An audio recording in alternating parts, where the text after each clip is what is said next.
Assalamualaikum warahmatullahi wabarakatuh. Teman-teman, jumpa lagi dengan Om Tris CMKM. Beberapa saat ini ada pentas Mayangkara yang dibintangi oleh Mbak Niken Salindri. Ada satu peristiwa di kala Mbak Niken Salindri marah-marah. Ya, marah-marah kepada siapa insiden itu terjadi dan akhirnya mendapatkan banyak perhatian dari penonton, fan yang pro dan kontra. Coba seperti apa ya, kita lihat saja cuplikannya. Mungkin Anda sudah melihat nanti apa yang bisa saya sampaikan dalam video itu. Nanti di sebelah sini cinta bojonya siapa? Oh, cinta Niken. Aku tapi lo nggak mau kalau sama perempuan. Maksudnya cinta ki ora kok seneng, nok seneng suka seneng kepan. Ya, oh ya, habis ini ya. Cinta siapa? Cinta bojone tangga. Jane sing belandi uang apa dewe? Cinta Kuwi kok lek disembur lho Bu, aja kuwi Bu. Cinta siapa, Bu? Pen. Entalen.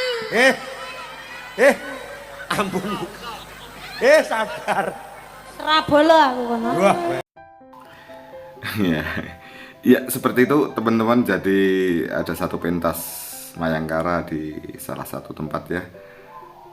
Ada insiden dikala tanya cinta siapa itu, saya sampai berkali-kali itu tak lihat, tak dengarkan, ya memang tidak terlalu jelas. Kemudian saya melihat di channel-channel lain, ternyata ada penonton yang menyebut Akbar ya. Ada penonton yang menyebut Akbar hingga Niken Salindri mengatakan seperti itu ya. Ya menurut saya untung saja MC-nya Mas Bambang Balowo. Dari Mas Bambang Balowo ini pinter ngomong Niken ya, akhirnya selanjutnya menjadi jalan ya, menjadi jalan. Kemudian seperti itu menurut Om Tris seperti apa, kan gitu, ada pertanyaan dari fan ya. Menurut Om Tris seperti apa? Lanjut ya teman-teman ya.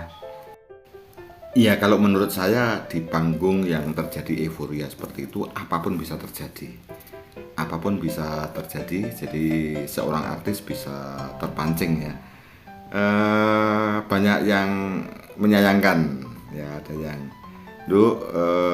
karyamu bagus tapi ya jangan ngomong yang kasar seperti itu. Ada yang mengatakan kasihan Mas Akbar seperti itu, macam-macam ya. Saya melihat di kanal-kanal YouTube itu ya, kalau menurut saya kan begini teman-teman, makanya kan seperti Mbak Niken itu, kalau saya iya, betapa capeknya tiap hari pentas, dan dalam pentas tuh romantikanya pentas pasti ada. Kurang ini, kurang itu, kurang ini, sehingga suasana hati dikala tidak masih banyak yang dipikir, akhirnya mudah tersulut. Kalau saya menanggapi ya tidak apa-apa, bisa saja terjadi seperti itu karena sudah terlanjur ya. Paling-paling nanti setelah selesai mesti bundanya apa siapa dulu kok ngomong gitu, aduh keceplosan mah, besok tidak akan saya ulang kembali, mestinya seperti itu. Jadi pengalaman demi pengalaman itu memberikan pembelajaran ya. Kemudian kalau ini sering terulang ya punya risiko kalau sering terulang, punya risiko karena, tapi kalau pentas berikutnya menjadi baik ya selesai, penonton itu juga mudah lupa ya.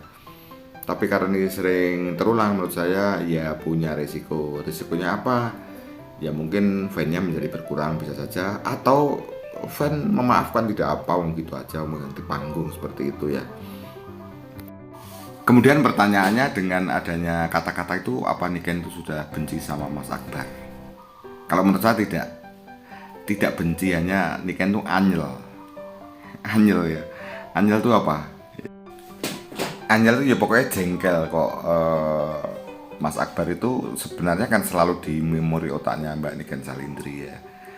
Dengan situasi tertentu karena tidak disangka-sangka muncul suara itu, akhirnya seperti itu. Biasa Jadi anak remaja kalau bercinta kan wes nggak mau, nggak sudi, padahal cik seneng. Seperti itu ya teman-teman. Padahal cik seneng, seperti itu ya. Resiko jadi public figure kalau masalah nyanyi, masalah ndagel, masalah entertain Mbak Niken sudah tidak disangsikan lagi karena juga faktor keturunan dari keturunan seorang seniman. Jadi jiwa seniman itu sudah melekat. Hanya makanya dikala situasi tertentu, sekarang itu kan problemanya ya kemarin ada cancel mengancel itu pasti mempengaruhi. Sisi lain Mbak Niken masih bagus dengan Mas Akbar, sisi lain ya seperti itu. Akhirnya gini teman-teman, makanya kan kalau ada yang mengatakan bahwa Mbak Niken juga harus Mbak Niken harus mengejar pendidikan. Itu penting ya, penting pendidikan itu di sana kan akan banyak sekali seperti psikologi, ilmu jiwa, psikologi massa, seperti itu. Sehingga dengan adanya tambah wawasan di luar masalah nyanyi-menyanyi akan bisa mengelola hati di kala pentas dalam situasi apapun. Jadi kalau ada yang mengatakan, oh nggak usah kuliah, nggak usah sekolah, itu saja sudah pinter semua, sudah kalah, sudah pinter mencari duit, bener, itu bener. Nah, kemudian kalau namanya mengenyam pendidikan kan tidak harus di pendidikan formal. Hanya saya posisikan di Nganjuk Kediri tidak ada. Misalnya di Jakarta bisa saja privat ya, privat tentang apa saja. Jadi namanya artis itu harus sangune udah akeh gitu loh. Ada tes kepribadian, ada privat kepribadian dan lain sebagainya. Jika menghadapi masa seperti itu, bagaimana caranya, kemungkinan yang terjadi di panggung seperti apa, ini penting. Kalau posisinya berada di kabupaten kota memang ya agak sulit seperti ini ya teman-teman ya. Kemudian kan ada yang mengatakan kasihan Mas Akbar. Bagaimana kalau Mas Akbar mendengar itu? Saya kira Mas Akbar tidak apa-apa, tersenyum-senyum saja ya. Tersenyum-senyum saja karena di dalam sekolah ilmu pedalangan sarjana seni itu ada psikologi massa seperti itu. Jadi sudah tahu resiko-resikonya seperti itu. Jadi Mas Akbar tahu bahwa itu hanya emosi sesaat ya. Kemudian dikala mendalang misalnya suatu hari mendalang belum selesai, baru tengah-tengah penontonnya banyak yang pulang. Itu kalau tidak punya ilmu ya, ilmu dalam ilmu manajemen panggung dan psikologi massa, pasti nervous, pasti gugup, aduh penontonnya kok habis. Tetapi karena sudah dibekali ilmu yang banyak, tenang saja. Seperti itu ya teman-teman, tenang saja. Memang banyak sekali kemungkinan pentas itu bisa sukses, bisa setengah sukses, dan bisa tidak sukses. Seperti halnya pelawak. Bayangkan seorang pelawak jika melawak dalam durasi 10 menit orang tidak bisa tertawa. Orang belum tertawa, itu pelawak kalau tidak punya ilmunya pasti sudah nervous, jatuh mentalnya. Seperti itu teman-teman ya. Makanya pelawak-pelawak tingkat nasional pasti belajar mencari pengetahuan umumnya selain pengetahuan melawaknya. Gampangnya begini teman-teman, misalnya dalang. Kenapa sih harus kuliah dalang? Belajar saja dalang pada orang, kursus saja pada orang yang dalangnya bagus kan sudah selesai. Oke, dalangnya, mayangnya jelas bagus wes, tapi dalam mayang itu kan banyak hal seperti tadi. Dikala euforia, dikala ada masa yang seperti itu, dalang harus lengkap ilmunya gitu ya, ilmu jiwa, ilmu apa itu. Makanya mudah-mudahan ya Mbak Niken ini suatu hari nek wis lulus SMA kemudian ya mengenyam pendidikan apa saja, yang jelas pendidikan yang berkaitan dengan profesinya sebagai sinden atau sebagai public figure yang pentas menghadapi masa yang banyak. Sehingga hal-hal yang seperti itu mungkin bisa dikurangi, akhirnya bisa mengendalikan emosi dikala terjadi sesuatu. Menurut saya seperti itu teman-teman, dan ya itu biasa saja ya. Biasa saja menurut saya, ya wajar saja, ya terserah Mbak Niken dan manajemennya saja.